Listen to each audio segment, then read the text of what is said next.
Carmelo Saliba għamel 6 snin sħaħ bejn l-2004 u l-2010 bħala sindku ta' Żebbuġ Għawdex f'isem il-Partit Nazzjonalista.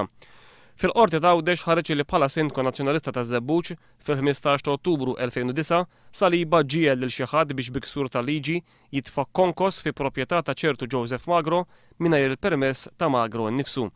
Il-proprjetà tinsab fi triq il-Ponta kantuniera ma' triq is-Sellum fiż-Żebbuġ. Fil-qorti Saliba ammetta li ma kienx jinforma lil Magro qabel ma tal-ordni biex jintefa' l-konkos. Il-qorti sabet li s-sindku ta' Żebbuġ ħati u kundannatu multa ta' 200 euro. Mhux magħruf jekk sentejn ilu l-Partit Nazzjonalista kienx ħa passi dixxiplinarji dwar dan il-ksur tal-liġi min-naħa ta' Saliba meta huwa kien għadu sindku elett f'ismu.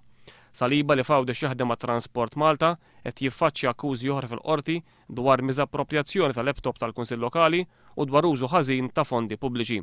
Huwa għadu sal-lum jokkupa l-kariga ta' sindku tal-lokalità ta' Żebbuġ bħala indipendenti.